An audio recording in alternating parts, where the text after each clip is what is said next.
মক্কা নগরীকে বলা হয় উম্মুল কুরা, সব শহরের মা, সব শহরের সেন্টার, পৃথিবীর নাভিস্থল। আল্লাহ তাআলা বললেন ওয়াহাদাল বালাদিল আমিন, আর এই নিরাপদ শহরের শপথ।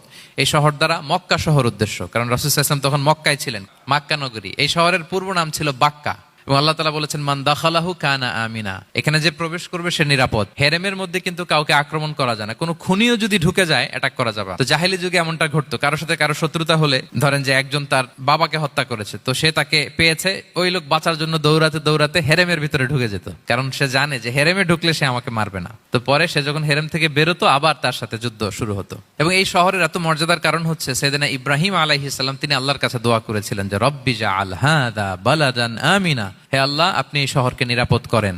ওয়ারযুক আহলাহু মিনাস সামারাত, আর এই শহরের অধিবাসীদেরকে আপনি ফলমূল দিয়ে রিজিকের ব্যবস্থা করেন।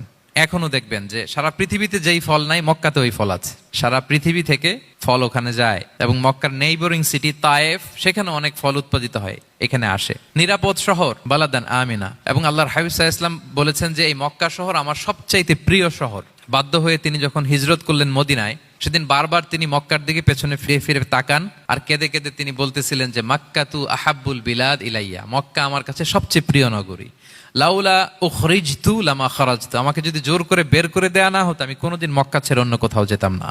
আল্লাহর হাবিব সাল্লাল্লাহু আলাইহি ওয়াসাল্লামের সবচেয়ে প্রিয় শহর ছিল মক্কা, এবং এটা আল্লাহর হাবিব সাল্লাল্লাহু আলাইহি ওয়াসাল্লামের জন্মস্থান। মাকান মাউলিদির রাসূল, রাসূল সাল্লাল্লাহু আলাইহি ওয়াসাল্লামের বিলাদাত হয়েছে এই শহরে। এবং এই শহরকে আল্লাহ বলেছেন মাসাবাতান লিন্নাসি ওয়া আমনা, মানুষের মিলনস্থল, কেন্দ্রস্থল। সারা পৃথিবী থেকে মানুষ ওখানে যায়। আপনি যে রমাদানে যদি মক্কায় যান, আল্লাহু আকবার, লক্ষ লক্ষ উমরা পালনকারী সেখানে, ইউরোপ থেকে, আফ্রিকা থেকে, অস্ট্রেলিয়া থেকে, এশিয়া থেকে, সারা পৃথিবীর মানুষের মিলনস্থল। ওখানে গেলে আপনি দেখবেন মাসাবাতান লিন্নাসি ওয়া আমনা, নিরাপদ জায়গা এবং মানুষের মিলনস্থল। এটা এখানে এমন মসজিদ আল্লাহ রেখেছেন কাবা ঘরের চারদিকে, এটাকে বলা হয় মসজিদুল হারাম, যে মসজিদে 1 রাকাত সালাত পড়লে 1 লক্ষ রাকাতের সওয়াব হয়।